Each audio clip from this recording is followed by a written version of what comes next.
ओम शांति। मुरली का सार 8 जुलाई 2026। मीठे बाबा ने कहा, मीठे बच्चे, इस सभा में बाहर मुखी बनकर नहीं बैठना है, बाप की याद में रहना है।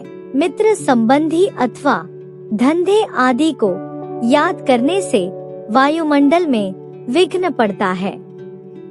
प्रश्न, तुम बच्चों के रूहानी ड्रिल की विशेषता क्या है जिसे मनुष्य नहीं कर सकते? उत्तर, तुम्हारी रूहानी ड्रिल बुद्धि की है। उसकी विशेषता यही है जो तुम आशिक बन अपने माशूक को याद करते हो। इसका ही इशारा गीता में भी आया है, मन मनाभव। परंतु मनुष्य अपने माशूक परमात्मा को जानते ही नहीं तो ड्रिल कैसे कर सकेंगे? वे तो एक दो को जिस्मानी ड्रिल सिखलाते हैं। धारणा के लिए मुख्य सार। पहला, ड्रामा के ज्ञान को बुद्धि में रख निश्चिंत बनना है। किसी भी प्रकार की चिंता नहीं करनी है, क्योंकि जानते हैं बनी बनाई बन रही निर्मोही बनना है। दूसरा, बाप द्वारा जबकि बृहस्पति की दशा बैठी है तो संभाल करनी है, राहु का ग्रहण न लग जाए। कोई भी ग्रहचारी हो तो उसे ज्ञान दान से समाप्त करना है। आज का वरदान, स्वयं के टेंशन पर अटेंशन देकर विश्व का टेंशन समाप्त करने वाले विश्व कल्याणकारी भव।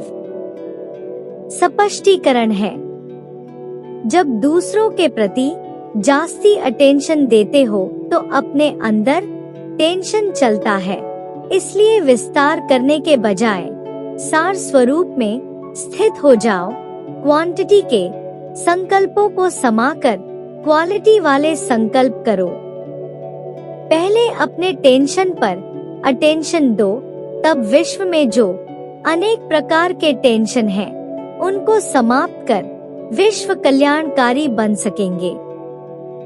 पहले अपने आप को देखो, अपनी सर्विस फर्स्ट। अपनी सर्विस की तो दूसरों की सर्विस स्वतः हो जाएगी। स्लोगन है, योग की अनुभूति करनी है तो दृढ़ता की शक्ति से मन को कंट्रोल करो। अव्यक्त इशारा, ज्वाला स्वरूप स्थिति में रह शक्तिशाली याद का अनुभव करो। जितना स्थापना के निमित्त बने हुए ज्वाला रूप होंगे, उतना ही विनाश ज्वाला प्रत्यक्ष होगी। संगठन रूप में ज्वाला रूप की याद विश्व के विनाश का कार्य संपन्न करेगी। इसके लिए हर सेवा केंद्र पर विशेष योग के प्रोग्राम चलते रहें तो विनाश ज्वाला को पंखा लगेगा। योग अग्नि से विनाश की अग्नि जलेगी, ज्वाला से ज्वाला प्रज्वलित होगी। ओम शांति।